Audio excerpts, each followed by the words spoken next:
Welcome to Chronicles of Old Singapore. This is Dr Loh KS here, and I speak to people about their memories of old Singapore before it became a global city. And today, we are very privileged to have with us Mr. Maniam.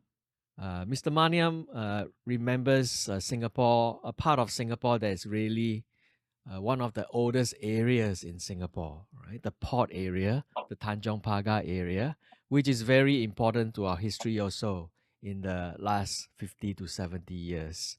And the port has changed almost completely beyond recognition, and the people who used to live there, who used to work there, have very fond memories and also nostalgia and regret about the changes that have taken place in that area. So, Mr. Maniam is here to tell us about growing up as a boy in one of the little streets in Tanjong Pagar. Welcome to the podcast, Mr. Maniam. How are you? I'm fine, Mr. KS.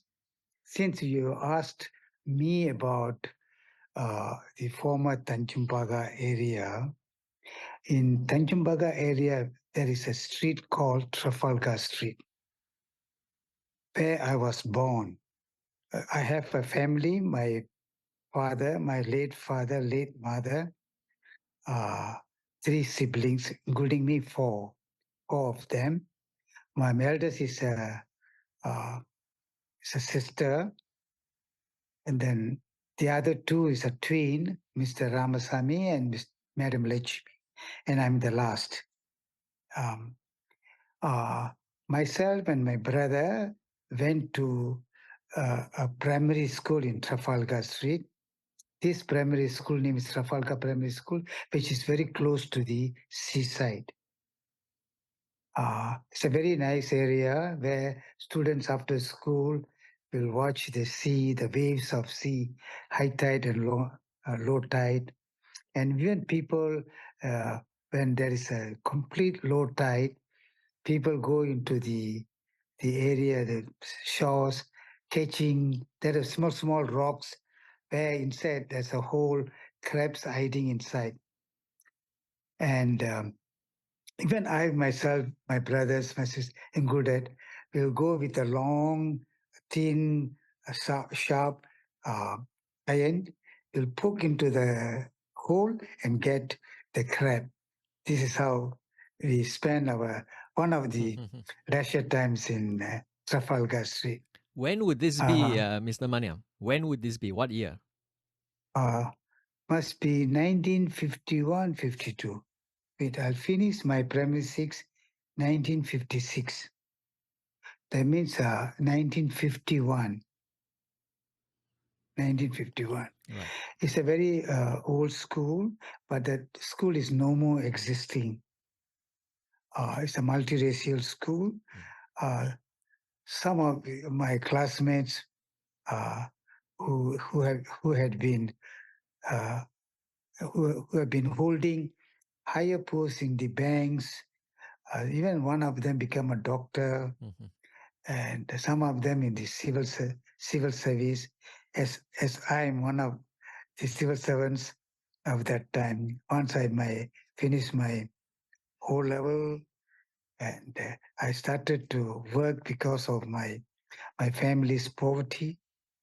My sister, my elder sister, one of the immediate elder sister, husband had passed away while he was working in Pasipanyang power station.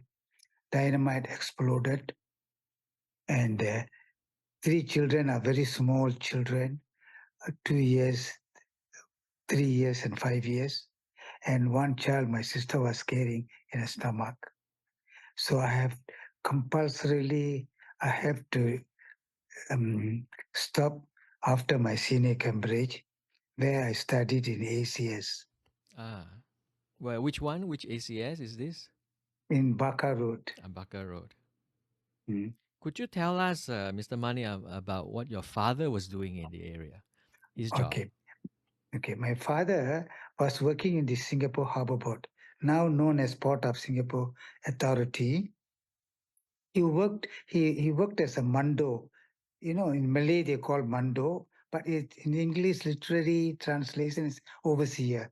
He has a team of members or 10 to 12 members. He will be supervising them, loading and unloading items from the ship in the Singapore harbour boat. Mm.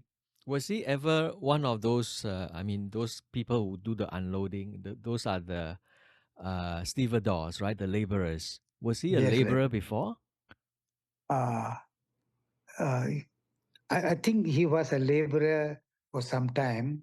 Then he was promoted to a Mando overseer. He was taking charge of this team of 10 or 12 of them, all multiracial, Indians, Chinese, and Malays. Hmm. Uh, so this team every day will get uh, rice and curry, in a pail to distribute to these workers, And then I think the contractor was Mr. Perumal's and company was doing the cooking for all these people working in the Singapore Harbour Boat. Perumal. Harbour All right, Boat. correct. Perumal, yeah. He's the son of the Indian labor company Correct, Govindasamy. Yeah. correct. Yeah. So, see, this was related to me by my mother, my older sisters, because when I was about 4 or 5 years old, my father passed away. I missed this emotional part of my fatherly qualities from my father. So I was nearly brought up my mother and my brother, who had been all the while supporting me right up to uh, O level in the secondary school. And after that, I took up my A level, Lambaga education. Then I took a BA in Open University in India. I got a BA for history. Then in 1960 something, I took my A level in master degree for social work. I got a first class degree in master social work. Mm. These are the degrees which helped me to build up my stability, sustainability in working with Ministry of Social Affairs. Ministry of Social Affairs was earlier was in Chinatown, Pearl Seal, Prior to that, I was working in the Havelock Road. There was a social welfare department, where I worked as a senior social welfare assistant. From there, I rise up to Division 1 officer.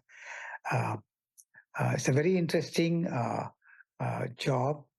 All the while, all the day, since I started work, first I started work with the government printing office as a proofreader. Uh, I was a union leader at the government printing office.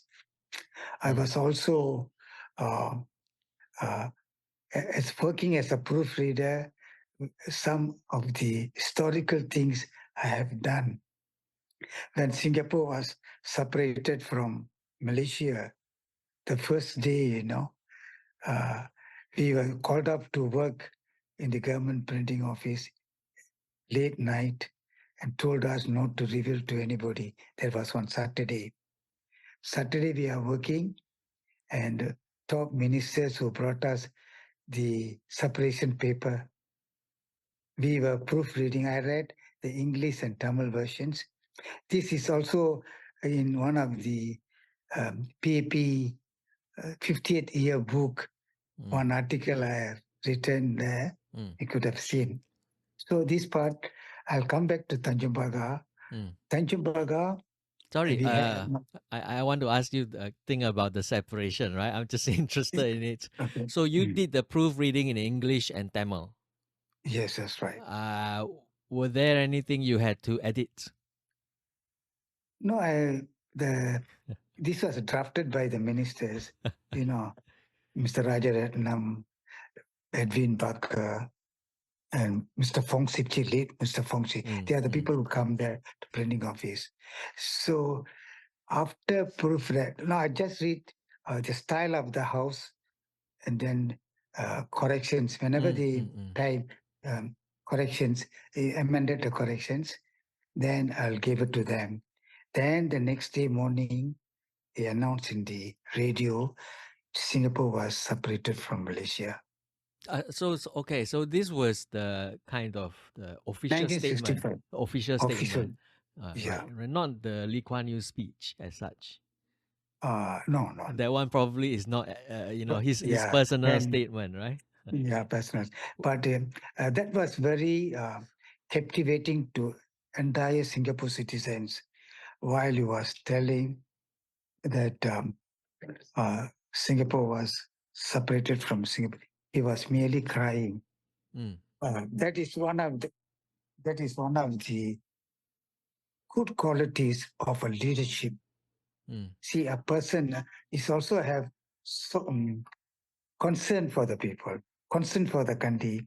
See, the people say that leaders should not cry, mm, but I think he has compa- compassion and emotion towards, say, how he brought Singapore's people to the height of uh, or other countries to say Singapore is such a small country, but it's a big country in heart, in in talking term, playing a greater role uh, to the world, not only in financial levels mm, and other negotiating levels. This one of the mm, uh, country playing a greater roles to help every country uh, without making any enmity, any resentments with other mm, country. mm, mm. And that's a good thing about Singapore. That In policy is a very nice policy. in diplomacy, right? Yeah. Diplomacy. Can I ask you, when you first saw that separation statement, how did you feel? Uh, uh, we were when we were there about 2 a.m. They brought us. When I read, uh, I feel like crying. You feel like So crying also? yes, because what happened? We are separated from Yeah. Malaysia. All the while, why we got lot of benefits when we were in Malaysia. No passport, we can go up Mm, and down. mm, No passport. And the culture, still our culture is there. Malaysia and Singapore having the same culture, same people, mm, mm, multiracial. The food wise mm, also, mm, mm, all these are a good thing for Singaporeans and also for Malaysians. mm, mm. So now we have a passport system. Yeah. A bit, yeah. Do you have any personal connections or family connections with Malaysia? Yes. In fact, my father, my mother, my two sisters, and elder brother who came from Penang. They Mm, went from India, they settled in Penang. Then they came to Singapore where I was born. Yeah. So, but we lost contact with the people in Penang. But however, uh, p- um, every interval, 3 years, 4 years, one time, I will go to this place. My father worked as a contractor, brick contractor, making bricks, bricks. So when my children are grown up about 10 years, 11 years, I brought them to the place where the brickworks uh, contract department, the place was there. I told them, this is your grandfather mm, first came from India to this place. Sungai Dua, they call. Sungai Dua, the road name. They worked there, and then he was a Mando, and after failed in his contract, he came back to Singapore.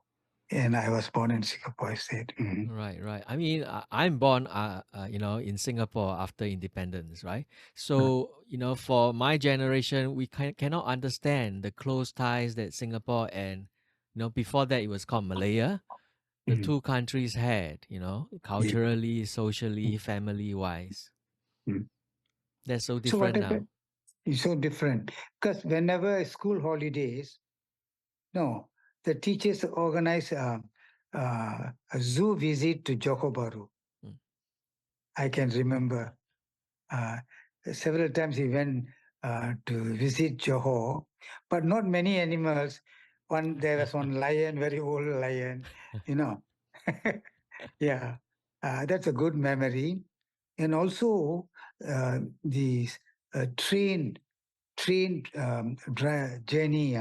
It's a very interesting journey. Every station they stop, we look at from the window, you know, the greenery parts, people carrying big things to sell.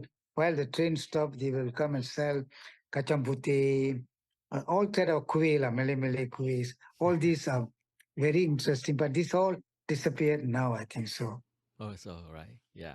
Okay, let's go back to Tanjong Pagar. Yeah. Okay. Yeah.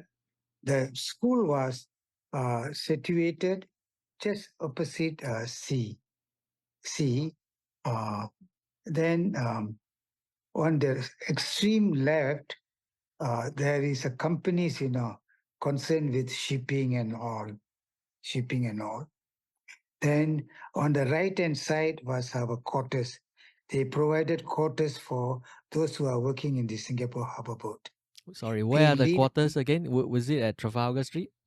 Trafalgar Street. Uh, So my house number is number 12. Number 12.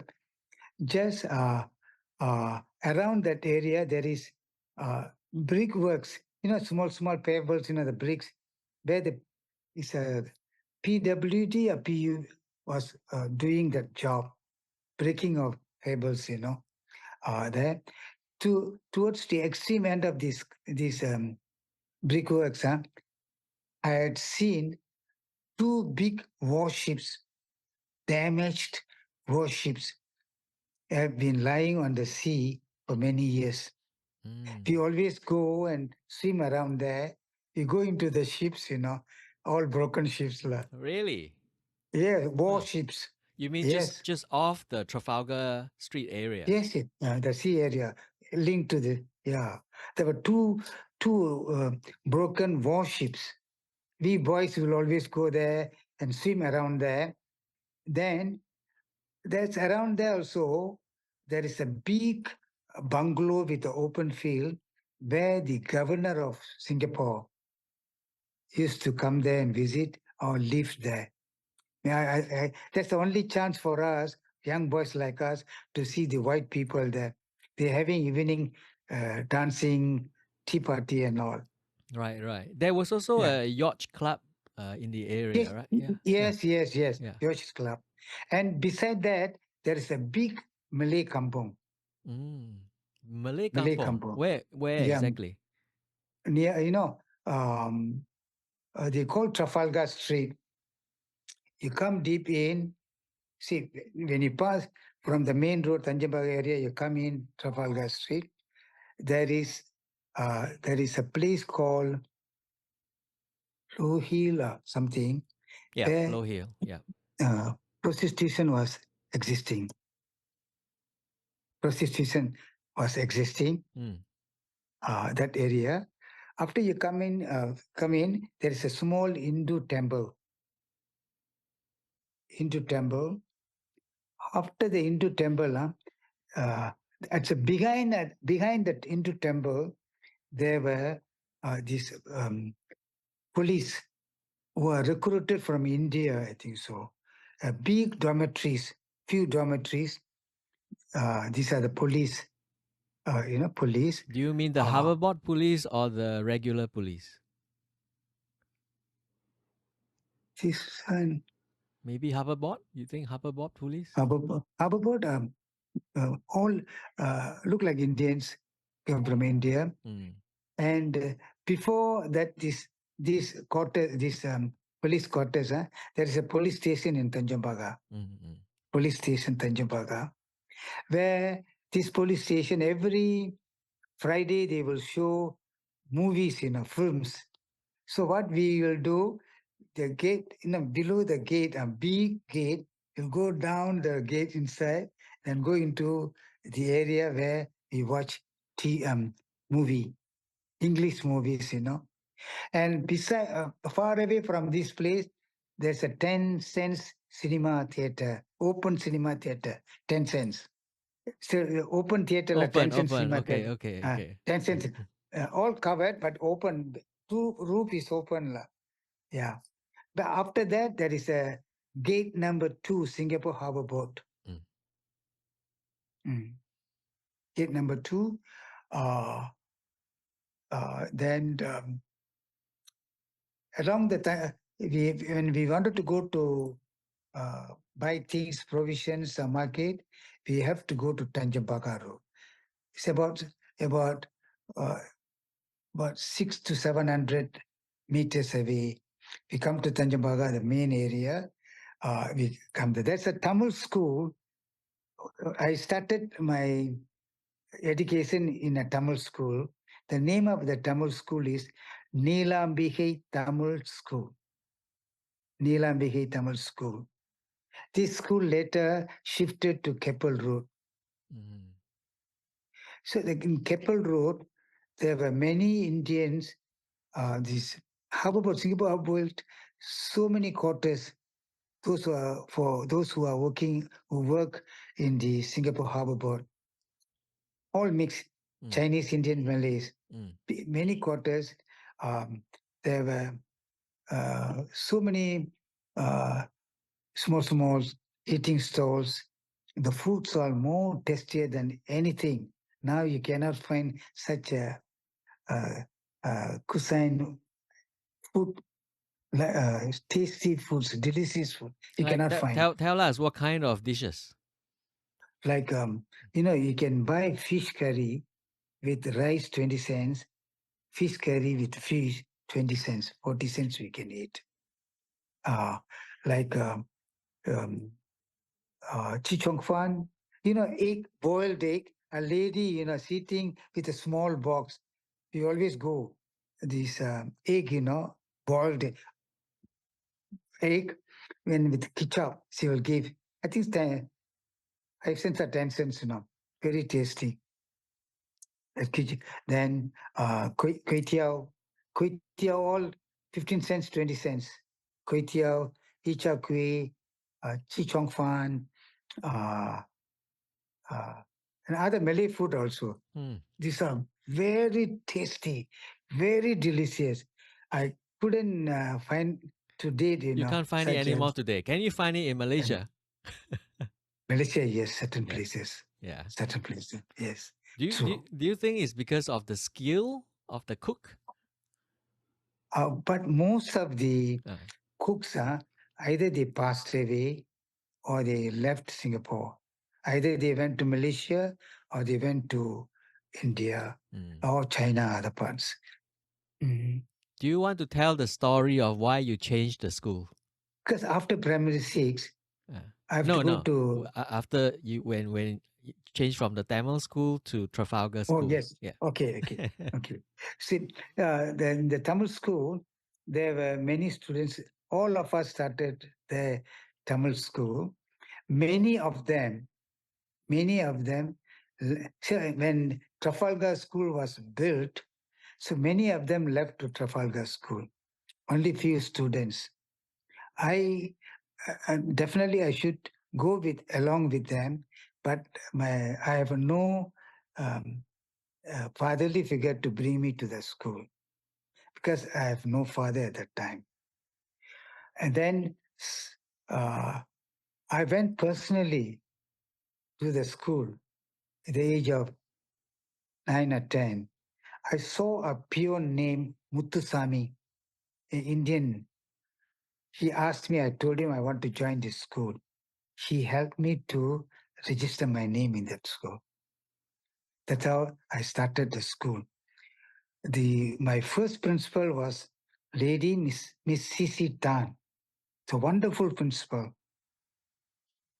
After that, this principal was uh, retired, and another principal who came is a man who taught Mr. Lee Kuan Yew, our former Lee Kuan Yew, in Tilopaku Primary School. He was a teacher there. He came to Trafalgar Street as a principal. Uh, so we are very proud. After when I came to understand that he's the teacher of Mr. Lee Kuan Yew, we are very proud. And then Mr. Lee, at the time, when we were always during recess or evening time when we are going home time, the late Mr. Lee Kuan Yew will always come in a car with a white pants, white shirt. He'll buy along the road, facing the school. They sell sotong, you know, Mm, sotong, mm, all these items. I was buy. mm. He bought and eat. Then most of the time he comes. He visited that place. This all cannot be forget. Uh, cannot be forget. Yeah, it's a very memorable history place. Trafalgar Street is a very very memorable place. Mm, yeah, and Quite amazing, right? yeah, Trafalgar Street, the school by the sea, right? It's so amazing that outside you can just see the sea there. see, yes, we will sometimes we will swim. Yeah, after school we'll go. We'll take out our undress ourselves, put question and swim. Catching of crabs, catching of crabs. All no, we will really catch a big catch for cooking. Mm. My mother also came along with us to catch crabs. Yeah. These are, yeah, very memorable, very touching scenes. The Yeah. students in the school, you mentioned there are a lot of Indians living in the Tanjong Pagar area. Were most of your classmates also Indians? Mix, mostly, I can say uh, Chinese, Indian, and Malay. Mm, Chinese more. mm. More Chinese. Chinese more. Okay, okay. Mm. Were their parents working in the area? Yes, most of them, the parents must be around Tanjong Pagar area, Kissing Street, uh, Anson Road areas, all these areas, the children will come there. Mm, Mm. Tell us the yeah. uniform. What was the uniform? Um, khaki trousers Mm. and white shirt. What happened to the school? I think now because of the reclamation and redevelopment, Yeah. I think the school was closed. So he didn't move somewhere else. Lah. No. Mm. You know that one MB, is a lawyer, was also studied in that school. He was there for one term or two terms, I don't know. But his nice name, Indian MP. What period? Uh, this is about 20, 30 years, 20 years ago. You talked about doing a lot of swimming and going somehow to see the cinema and to the swimming to the warship and all that. What was your childhood like? Um, uh, it's a very enjoyable childhood days. Though we are poor, poverty has been uh, has been not outshine these enjoyments. Going to these places because every day all these boys living in these quarters, every day we meet. We play rounders, we play football, we play badminton at the time. We play catching, all this.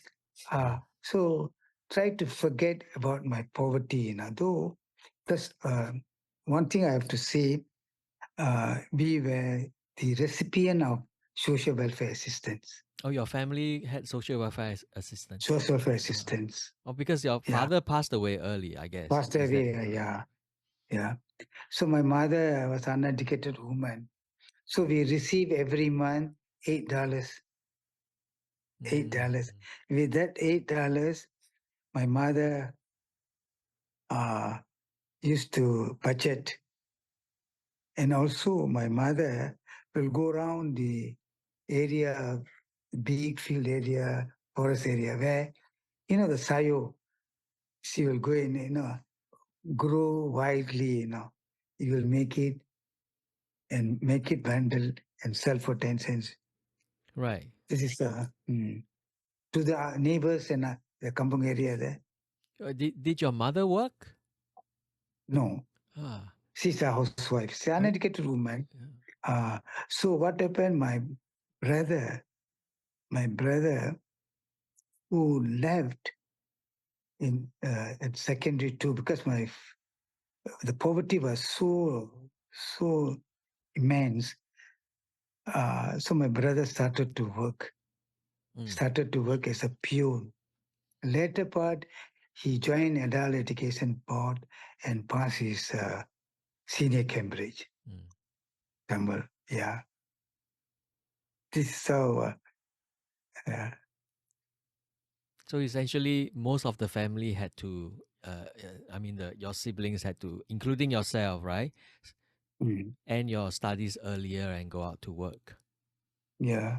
So the poverty was so Mm, big, and the family's condition. I see the very unfortunate that my brother-in-law passed away, left a widowed sister with 3 children, young, small infant children, and one baby in the stomach. So I forced myself to uh, work. mm, So uh, I'm fortunate that I passed my senior Cambridge. I got a job in the government printing office as a proofreader. Then from there, I upgraded myself. Yeah. Then I mm, went into Ministry of Social Affairs, mm, where I work as a senior social welfare assistant and rise up uh, uh, to a Division 1 officer. I was even heading the beggar control department. You know, at that time you could have seen there were many vagabonds, drunkards, all sleeping along the public places, 5 footways and all. So, at that time, one time, Mr. Lee Kuan Yew visited the Suntec City. He found one beggar there. After that, he he he called the ministry to open a department. mm, That department was headed by me. I wiped out all the beggars, vagabonds. I brought them to the social welfare department. I rehabilitated them. I looked for them jobs mm, in factories, stalls, eating stalls, and all. And also liaise with the HDB to a one-room flat where two or three people can stay. Then I put them in aftercare service. Once I see they can stood on their own feet, I discharge them on their own. mm. Why were they? Well, sorry. Why were they begging? Why were See, they unemployed? because at that time, job is very limited. Mm, That's the time PM Mr. Lee Kuan Yew was just he got to Singapore, and unemployment was rampant, and people can't get jobs. Only they can move about. Many of them have nothing to do. They start drinking, sleeping on no place to sleep. mm. Like so. This is how the people tend to get begging, vagabonds, and all this. So these were beggars in Chinatown, in Tanjong Pagar area, Uh, yes, yes, no, island wide. island wide. Island wide. I Okay. was heading the department. So what happened? We introduced a beggar control team. Mm, A van will go, one or two vans will go all around Singapore, and we'll go and see anybody sleeping on the public places, begging for money, begging for money. This team will go and meet these people, asking for two things according to Distribution Act. As one means mm, whether you have a place to stay or you have a means to eating. So when they couldn't see these two, they couldn't answer these two questions, and they have no identity card with them, we'll get them. We apprehended them, bring to social welfare department. We house them someplace. We have trusted persons' homes. mm, One is a woody lodge mm, where we house them, and 1 month we put them for investigation. And the investigation officers find if they have no place to stay and no means of subsistence, we'll admit them into the home, then put them into schemes, working schemes, So where we also started schemes. First they have to work in the homes, cleaning, cleaning of tables, gardening, and all. We find if they are appropriate, good residents who can go out to work, then we go and look for jobs, the factories, Mm. in the restaurants, and all this. I mean, this is actually a very challenging job, right? I mean, Of course, did you of course. encounter any refusal to go with you, any unhappiness? There are many cases. Many unhappy cases. Some beggars refuse to come, refuse to come to social welfare department. Mm. Though we explain to them, your life will be good if you come with us. We will find for you. You can get proper food 3 times a day in the welfare home. Meantime, we also, if you are able body, we can get for you a job and you can have a reasonable life. We'll tell them. Some refuse. Mm. Uh, then we, by any means, they have no means of place to stay. So we have definitely we can get them into the home. There's no other ways to. Mm. Otherwise, we will go again to the public places begging for food because they have no food. They need food. You see, one time we caught a Malay man with a torn long pants, torn with a t-shirt, torn t-shirt. This, where big Victoria Jam Jam restaurant, Victory Mm. restaurant. Mm. Mm. We caught this Malay man. We brought him to the Woody Lodge and we checked, before we admit him, we will check the uh, body, whether he has any apparent injury or not. And also whatever items he having in his trousers. We checked, to your surprise, we found $6,000, all grumble pockets. Wow. Uh, so this kind of things, that's one case. So this Malay man, how do you help him? We put him into Mm. the van. We see our aftercare officers, Mm.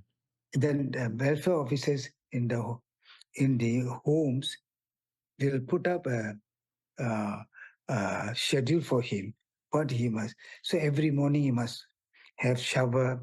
Every morning compulsorily he must change his uniform. I introduce a uniform for Woody Lodge Mm. so that easy, when they abscond, we can easily find them. Ah. Locate them. You see, Mm. I introduce these things, a lot of things. Uh, then I was even I was a I want to ask you about the beggars a little bit more. So I'm interested in two groups of the beggars, right? One, those with mental illness, and two, maybe those with disabilities. Did you encounter these two groups? yes, yes. You see, most of the one group beggars, Mm. they have no place to stay.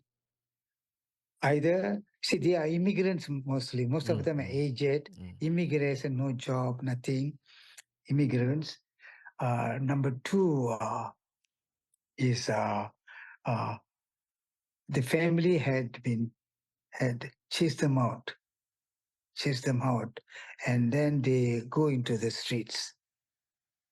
See, number three. Uh, Number three is uh, they hard to find jobs to survive. At that time, jobs face, jobs are very limited to get jobs. Only most of them are uneducated. Most of them are uneducated. So they only work in the shops or restaurants as assistants, shop assistants, stall assistants, or washing plates and all. Mm. So this is one group. Another group, Mm. you'll be surprised. The family finds this person is a nuisance to the family. They took his identity card and chased him out. Mm. So when I took over as a superintendent of Blangi home, these are the mental home. went to 612 residents who are from Woodbridge Hospital. Mm. These these residents have been in the Woodbridge Hospital for many years, Mm. in the prime of life, 14, 15 years. When they were 14, 15 years, they were admitted into Woodbridge Hospital, the former Woodbridge Hospital. So when government find they need this hospital for new cases, demanding cases, so they built 6 homes, Plangi village. Mm. They call Plangi village in Aukang. Yep. The Plangi village, the Plangi word, I coined the word. Ah. Plangi means rainbow. It's a Plangi Malay. means Is that Malay a word. Malay word? A Malay word, right? Okay. Malay word, rainbow. So why I put them? Different types of people, multiracial people are there. Mm. You see, so we admitted into the 6 homes. I was sent to Hong Kong to study about these uh, mentally burnout residents and destitutes. I went to Hong Kong for 3 weeks study trip, or 1 month, I can't remember. I went there. I've been to all the hospitals in Hong Kong and all the halfway houses in Hong Kong. Mm. I came back and submitted a report. That's how the Plangi Home Village came into being. And we limited every home 212 residents, not more than that. So there are 6 homes there and 1 um, training home to train or to rehabilitate the residents. All these homes, 6 homes, will send to the training area, and then they will train them, the personal hygiene, when they find out if they are capable to work, what type of work. All these, yeah. Yeah. Yes.